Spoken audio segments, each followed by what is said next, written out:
آیات سے مراد آسمانی کتابیں ہیں، صحیفے ہیں، معجزے ہیں۔ انہوں نے اللہ کی کتابوں کو بھی جھٹلایا، معجزات کو بھی جادو کہہ کے رد کر دیا۔ خاص معجزات ان کے مطالبے پر ظاہر کیے گئے۔ قرآن پاک میں متعدد مقامات کے اوپر ان واقعات کا تذکرہ ملتا ہے۔ مثال کے طور پہ حضرت صالح علیہ السلام کی قوم سمود نے ان سے ایک عجیب مطالبہ رکھا، اور انہوں نے کہا کہ یہ چٹان ہے، اس چٹان پر آپ ہاتھ رکھیں، یہ پھٹ جائے، اس سے اونٹنی نکل آئے اور وہ گابن ہو اور وہ بچہ بھی جنے۔ اللہ رب العزت نے حضرت صالح علیہ السلام کے ہاتھ پہ یہ معجزہ ظاہر کر دیا، اور وقت مقرر ہوا، ہجر شہر والے سب مرد، عورتیں، بچے، بوڑھے، جوان، وہ بھنگڑا ڈالتے ہوئے، ناچتے کودتے، مذاق کرتے ہوئے آئے کہ یہ ایسا تو ہو ہی نہیں سکتا، ہم نے عجیب مطالبہ رکھا ہے۔ لیکن بہرحال ایسا ہو گیا، چٹان پھٹی اور اس سے اونٹنی برآمد ہوئی اور اس نے بچہ جنا۔ اللہ نے فرمایا ھذہ ناقۃ اللہ لکم، یہ اللہ تعالیٰ کی اونٹنی تمہارے لیے نشانی ہے۔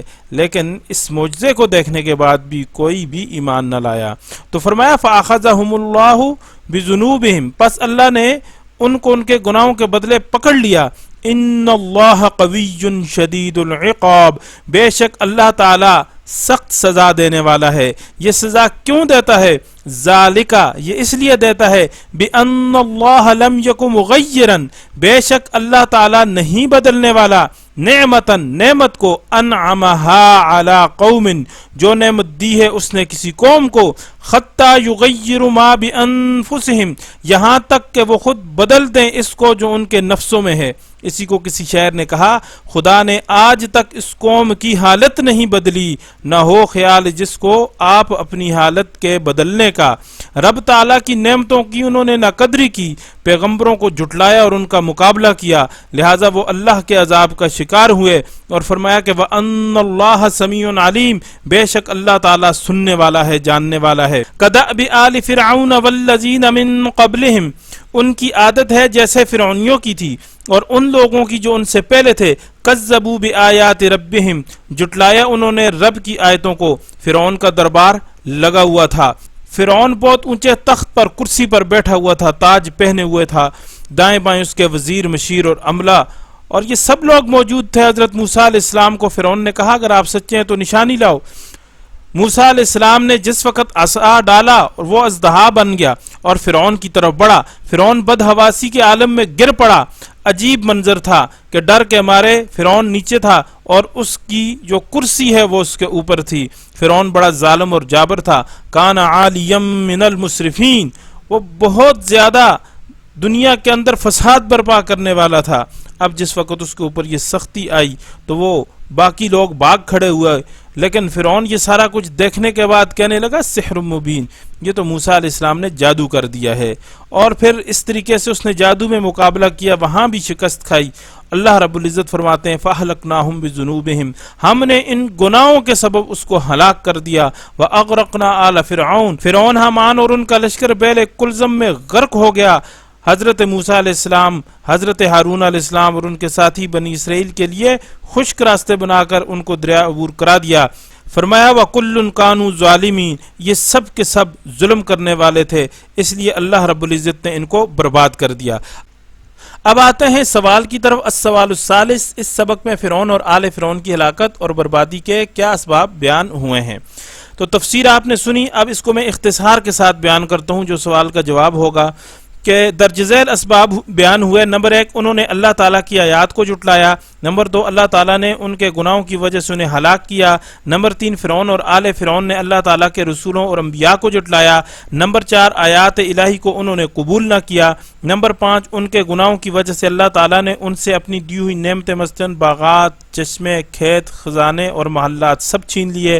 نمبر 6، اللہ تعالیٰ کسی کو تکلیف نہیں دیتے مگر انہوں نے خود برے عمل کیے تو اللہ تعالیٰ نے انہیں ہلاک کر دیا، سمندر میں غرق کر دیا۔ نمبر 7، اللہ تعالیٰ نے ان پر کوئی ظلم نہیں کیا بلکہ خود ہی انہوں نے اپنے اوپر ظلم کیا اور نتیجتاً تباہ و برباد ہو۔ یہاں تک ہوا تیسرے سوال کا جواب، آگے چلیں گے۔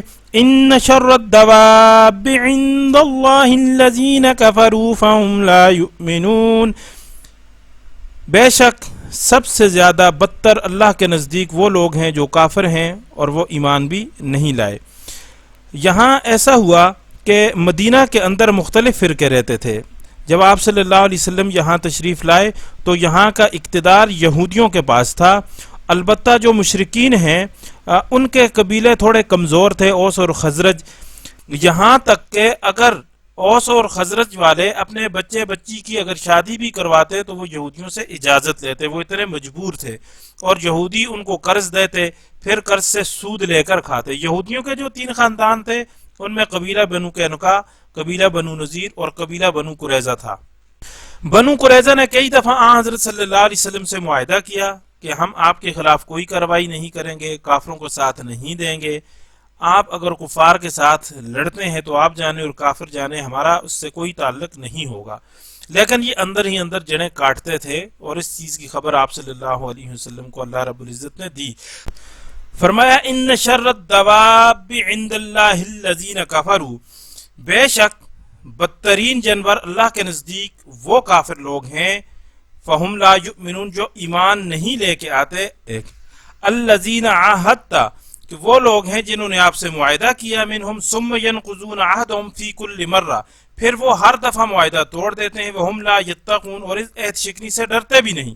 فَإِمَّا تَثْقَفَنَّهُمْ فِي الْحَرْبِ، اے پیغمبر صلی اللہ علیہ وسلم اگر آپ پائیں ان کو لڑائی کے موقع پر، فَشَرِّدْ بِهِمْ مَنْ خَلْفَهُمْ، پس بگا دیں ان کی وجہ سے ان کو جو ان کے پیچھے ہیں، یعنی ان کو ایسی مار پلائیں کہ جس سے پچھلے بھی بھاگ جائیں اور کوئی آپ سے معاہدہ توڑنے کا سوچ بھی نہ سکے۔ لڑائی کے موقع پر ان سے نرمی نہ کریں کہ نرمی سے یہ لوگ غلط فائدہ اٹھاتے ہیں، لعلہم یذکرون، تاکہ یہ لوگ نصیحت حاصل کریں۔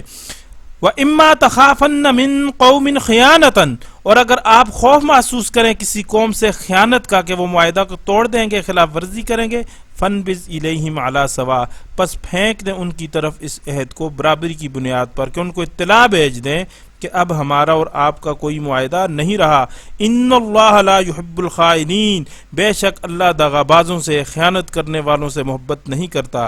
اب چلتے ہیں السوال الثانی، کفار کی جانب سے عہد شکنی کی صورت میں اللہ تعالیٰ نے نبی کریم صلی اللہ علیہ وسلم کو کیا ہدایت دی؟ تو اس کا جواب یہ ہے کہ اگر کسی قوم کے ساتھ آپ نے معاہدہ کیا اور پھر آپ کو اندیشہ ہوا کہ وہ معاہدہ توڑ دیں گے، خلاف ورزی کریں گے، تو آپ معاہدہ ان کے منہ پر دے ماریں، البتہ ان کو معاہدہ ٹوٹنے کی اطلاع دے دیں تاکہ وہ بے خبر نہ ہوں، تاکہ ان کو پتہ چلے کہ اب دشمنی کھلے عام ہوگی، اور اللہ رب العزت اس طرح خیانت کرنے والوں کو پسند نہیں کرتا۔ تو اس کے ساتھ ہی آج کا ہمارا سبق اختتام پذیر ہوا۔ آپ ہمارے اس ویڈیو کو لائک کریں، چینل کو سبسکرائب کریں، کمنٹ میں اپنے رائے کا اظہار کریں، دوسرے دوستوں کے ساتھ اس ویڈیو کو شیئر کریں، اور ہمیں اگلے سبق تک دیجیے اجازت۔ اللہ حافظ۔